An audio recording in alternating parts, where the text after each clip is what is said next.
अपने आप को आम आदमी बोलते हैं, आम आदमी ईमानदार पार्टी बोलते हैं। अगर इतने ही ईमानदार थे तो भैया जेल क्यों गए, इस्तीफा क्यों दिया, इस्तीफा क्यों दिया मुख्यमंत्री के पद से? घबरा गए क्या, डर गए थे क्या कि केजरीवाल जी एससी ओबीसी विरोधी हैं, आरक्षण विरोधी हैं और बाबा साहब विरोधी हैं? क्योंकि साथियों, केजरीवाल जी की ही वो आम आदमी पार्टी है जिसने सुप्रीम कोर्ट में एससी एसटी रिजर्वेशन में सब क्लासिफिकेशन की याचिका लगाई थी। ये चाहते हैं कि हमारा समाज बंटकर कटकर आपस में लड़ झगड़ कर रह जाए, कभी तरक्की ना करे, कभी सवाल ना करे कि हमारे बच्चों की शिक्षा का अधिकार कहाँ है, हमारे युवाओं का रोजगार का अधिकार कहाँ है। साथियों, ये नहीं चाहते कि हमारा समाज अपने पैरों पर खड़ा हो जाए। गली मोहल्लों में स्कूल और अस्पताल नहीं खुले पर शराब के ठेके जरूर खुले।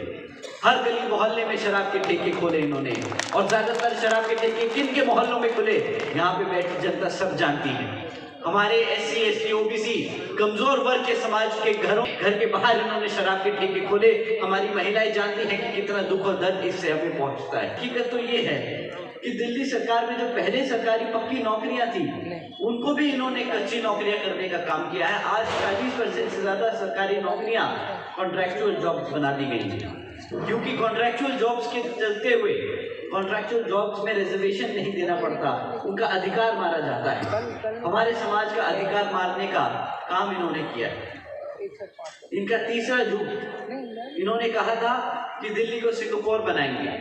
ये सिंगापुर के चक्कर तो काट आए और यहाँ पर बहुत अच्छे अच्छे कौमी पुलाव भी पका दिए इन्होंने कि यहाँ पे अंडरग्राउंड वायर्स करी जाएंगी इलेक्ट्रिसिटी की, हर घर में साफ पानी होगा, दुनिया के सबसे बड़े एजुकेशन सिस्टम का निर्माण करेंगे।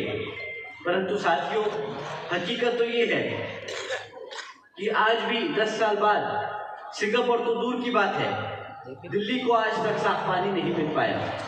इतना ही नहीं, जब भी हर बार गर्मी के मौसम में पानी की शॉर्टेज होती है तो हमारे समाज के लोगों को, यहाँ आधे से ज्यादा दिल्ली की जनता को टैंकरों पर निर्भर होना पड़ता है, और वो भी कोई सरकार नहीं भेजती, ये प्राइवेट टैंकर वाले हैं जो आप लोगों को महंगे दाम में वही साफ पानी भेज देने का काम करते हैं जो सरकार ने वादा किया था आपको सस्ते दामों में देने का। साथियों, फिर ये बोलते हैं कि हम दिल्ली को सिटी ऑफ लेक्स बनाएंगे, बहुत सारी यहाँ पे तालाब बनाएंगे, सिटी ऑफ लेक्स। परंतु हर बारी जब बारिश होती है तो सिटी ऑफ लेक्स अपने आप ही बन जाता है, क्योंकि ना केजरीवाल जी आज तक यहाँ पे पक्की सड़कें दे पाए, ना यहाँ पर सीवेज सिस्टम दे पाए, और जिसके चलते हुए जब जब बारिश होती है तो हमारी सड़कें पानी से भर जाती हैं, हमारी गली मोहल्ले पानी से डूब जाते हैं। परंतु उस वक्त केजरीवाल जी बारिश के मौसम में बाहर नहीं निकलते। बारिश खत्म होने के बाद जब सब बर्बाद हो जाता है तब फिर आगे निकल के एक नया ख्वाब दिखाते हैं कि हम सिटी ऑफ लेक्स बनाएंगे, हम पक्की सड़कें बनाएंगे, परंतु करने को काम कुछ नहीं है इनके पास।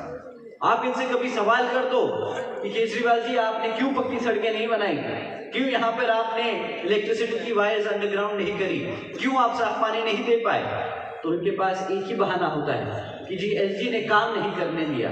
यहाँ पे जो एसजी है वो हमें काम नहीं करने देते। जिम्मेदारी से पल्ला झाड़ना कोई इनसे सीखे साथियों। हर बात पे इनके पास कोई ना कोई जवाब रहता है, हर बात के लिए ये या तो कांग्रेस को कोसेंगे, या तो बीजेपी को कोसेंगे, नहीं तो एलजी को कोसेंगे।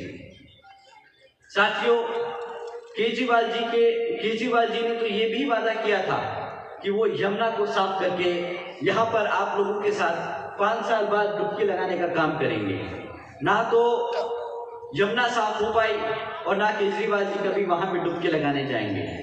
परंतु ये एक वादा जरूर करते आए, इन्हें बहुत अच्छा लगता है, बड़े गर्व से बताते हैं कि भाई मैं तो केजरीवाल हूँ, मैं तो IRS से रिटायर्ड ऑफिसर हूँ, मैं एक चार्टर्ड अकाउंटेंट हूँ, मुझे हिसाब किताब तो आता है, मैं दिल्ली को कभी भी घाटे में नहीं आने दूंगा, मैं दिल्ली की अर्थव्यवस्था को अच्छे से मैनेज करके रखूंगा, यहाँ पे मुफ्त बिजली दूंगा, मुफ्त पानी दूंगा, और उसको जस्टिफाई किया अपनी डिग्रियों से।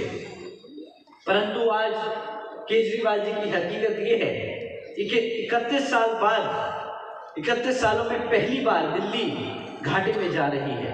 और जब आप इनसे सवाल करेंगे कि दिल्ली घाटे में क्यों है, तो इनके पास फिर से कोई जवाब नहीं होगा। फिर से ये बोलेंगे कि एलजी ने हमें ये नहीं करने दिया, वो नहीं करने दिया, इस कारण हम रेवेन्यू नहीं जनरेट कर पाए। परंतु साथियों, ये आप सब जानते हैं कि जिम्मेदारी से पल्ला झाड़ने का काम वही लोग करते हैं जिनकी नीयत नहीं होती काम करने की, जो काम करना नहीं चाहते। और साथियों, उन्होंने क्या वादा किया था? बच्चों को पढ़ाई लिखाई देंगे, युवाओं को रोजगार देंगे, यहाँ पे साफ पानी देंगे, पक्की सड़कें देंगे। आज एक भी काम पूरा नहीं किया। इन्होंने दिए तो सिर्फ बहाने पिछले 11 सालों में हमारी जनता को। साथियों, इन्होंने सिर्फ एक वादा पूरा किया, कहा कि मैं 200 यूनिट बिजली दूंगा, और वो 200 यूनिट बिजली दी मुफ्त में। परंतु आप जानते हैं उसकी कीमत आप लोगों ने क्या चुकाई? वो सिर्फ मात्र 200 यूनिट बिजली की कीमत 600 रुपये होती है। और मैं यहाँ जानता हूँ कि सब हमारे बहुजन समाज, एससी समाज, एसटी समाज, ओबीसी समाज के सभी लोग इतने तो सक्षम हैं कि वो 600 रुपये की भीख नहीं मांगेंगे, अपने हकों के लिए लड़ना जरूर जानते हैं। परंतु दिल्ली ने धोखा खाया है, दिल्ली ने धोखा खाया। ये 200 यूनिट फ्री बिजली के नाते उनके की कीमत चुकाई उन्होंने ये 200 यूनिट की बिजली की कीमत चुकाई ना शिक्षा लेने पे। अच्छी शिक्षा ना मिलने की कीमत है ये 200 यूनिट बिजली, ना साफ पानी मिलने की कीमत है ये 200 यूनिट बिजली, ना साफ हवा मिलने की कीमत हम चुका रहे हैं ये 200 यूनिट की बिजली। साथियों, ना साफ यमुना मिली हमें, ये है कीमत हमारी 200 यूनिट बिजली। साथियों, इतना ही नहीं बल्कि इनकी सरकार के चलते हुए हमारे एससी या ओबीसी समाज को कोई ढंग का नेता भी नहीं मिल पाया जो हमारे हकों के लिए, हमारे अधिकारों के लिए वहां पे उनसे लड़ सके। साथियों, ये सिर्फ हमें इन्होंने सिर्फ एक ही चीज दी है, वो दी है करप्ट गवर्नमेंट।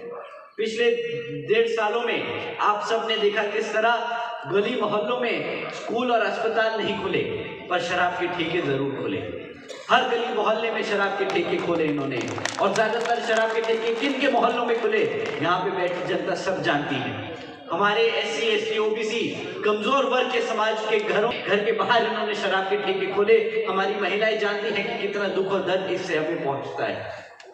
साथियों, और इसी की गलत काम नीतियों के चलते हुए इन्हें सरकार ने, कोर्ट ने इन्हें जेल में भी डालने का काम किया है। ये सब चक्कर लगा के आए हैं जेल के। अपने आप को आम आदमी बोलते हैं, आम आदमी ईमानदार पार्टी बोलते हैं। अगर इतने ही ईमानदार थे तो भैया जेल क्यों गए? इस्तीफा क्यों दिया? इस्तीफा क्यों दिया मुख्यमंत्री के पद से? घबरा गए क्या? डर गए थे क्या? वैसे तो मंचों से प्रेस कॉन्फ्रेंस करके दुनिया जहां के वादे ठोकते हैं।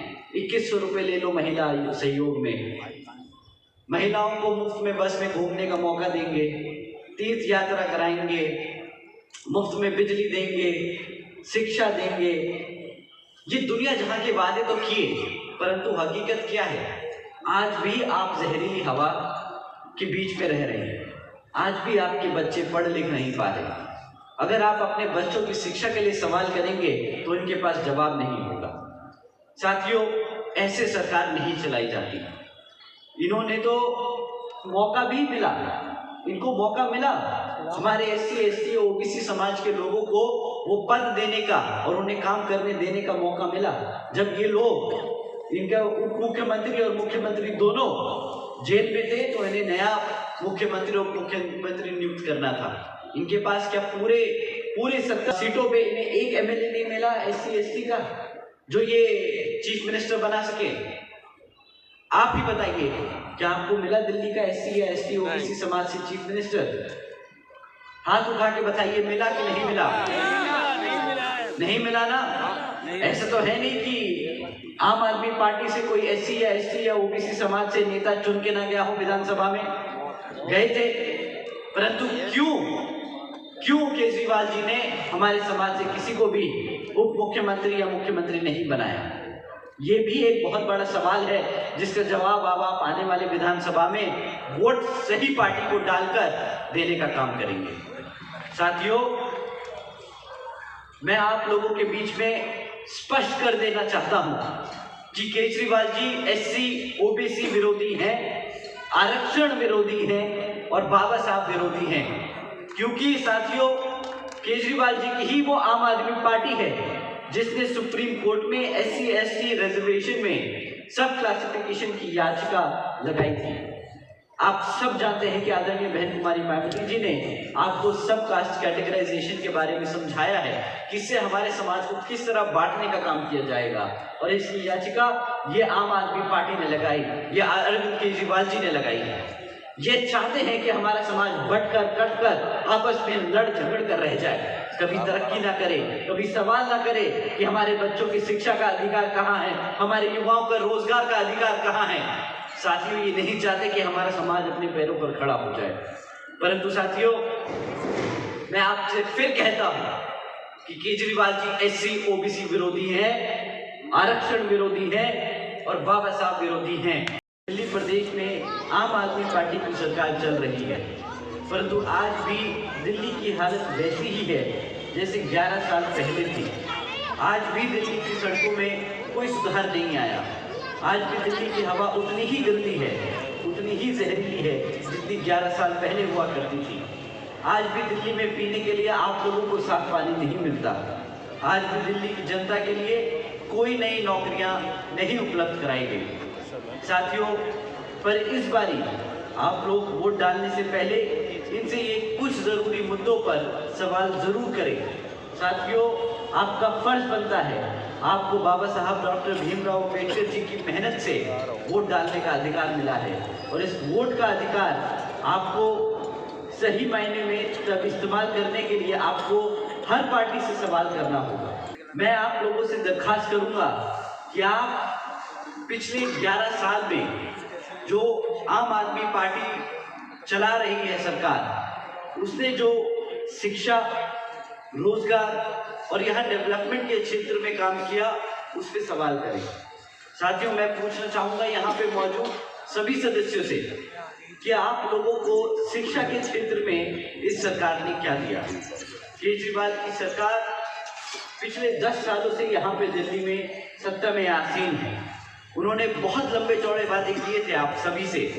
आपके बच्चों की शिक्षा को लेकर उन्होंने लंबे चौड़े वादे किए थे।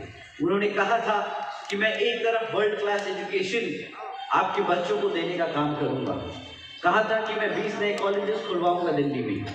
हकीकत तो ये है साथियों कि आज जब 9th में बच्चा 9th में पहुंचकर फेल हो जाता है क्वेश्चन अपना बोर्ड पेपर में, तो यहाँ पर सरकार जबरदस्ती इन बच्चों को दोबारा से नवी के परीक्षा दिलाने की बजाय इनको ओपन स्कूल बोर्ड में डालने का काम करती है, जहां पर आपके बच्चा पास हो या फेल हो, केजरीवाल जी की सरकार को कोई फर्क नहीं पड़ता। क्योंकि national institute of open schooling के डमे डालने के बाद केजरीवाल जी की जिम्मेदारी नहीं होते, परंतु इन बच्चों को केजरीवाल जी की सरकार अपनी रिपोर्ट कार्ड में ट्रांसफर स्टूडेंट्स दिखाकर अपना रिपोर्ट कार्ड ठीक कर लेती है, और हर साल आप लोगों के बीच में आकर बोलती है कि हमने 9th में तो इतने सारे बच्चे पढ़ाने लिखाने का काम किया है। हकीकत तो ये है साथियों कि अगर 40% से ज़्यादा बच्चे जो 9th में फेल हो जाते हैं और एक बारी जब फेल हो जाते हैं तो उनको आगे बढ़ने की जो क्षमता है, जो एवेन्यूज हैं, जो मिलने का जो जरिए हैं आगे बढ़ने के शिक्षा के क्षेत्र में, वो खत्म हो जाते हैं। और आप सभी जानते हैं कि इन सरकारी स्कूलों में किन समाज के बच्चे पढ़ने आते हैं। आप जानते हैं कि हमारे पिछड़े समाज, SC समाज के बच्चे ही यहाँ सरकारी स्कूलों में पढ़ते हैं। जब यहाँ पे शिक्षा का ध्यान नहीं दिया जाएगा, एक तरीके से हमारे समाज को रोकने का काम किया जाएगा, हमारे बच्चों को अनपढ़ रखने का काम किया जा रहा है। यही केजरीवाल जी की सोच है साथियों, इनकी सोची समझी साजिश है हमारे समाज के बच्चों को आगे बढ़ने से रोकने की। क्योंकि अगर हमारे बच्चे पढ़ लिख जाएंगे तो अपने समाज के हकों के लिए लड़ना जान जाएंगे। पर साथियों ये चाहते नहीं कि हमारे बच्चे अपने समाज के लिए लड़ने का काम करें, क्योंकि अगर वो लड़ेंगे तो वो जान जाएंगे, समझ जाएंगे कि इनकी किस तरह नीतियां हमारे समाज को, हमारे SC ST OBC समाज को पिछड़ा रखने की साजिश कर रही है। साथियों इनका ये कोई अकेला झूठ नहीं कि जो ये कह रहे थे कि एजुकेशन को वर्ल्ड क्लास एजुकेशन सिस्टम बनाएंगे दिल्ली में। इनका दूसरा झूठ कि हम दिल्ली के युवाओं को रोजगार देंगे। केजरीवाल जी ने 2014 में वादा किया था और फिर कि 8 लाख रोजगार देंगे, और फिर 2022 में फिर से वादा किया कि वो 20 लाख से ज़्यादा नौकरियां देने का काम करेंगे हमारे युवाओं को। और केजरीवाल जी का सच क्या है? सत्ता में आने के बाद यहाँ पर दिल्ली में सिर्फ मात्र 12,500 नौकरियां दी गई। 11 सालों में सिर्फ मात्र 12,500 नौकरियां दी गई।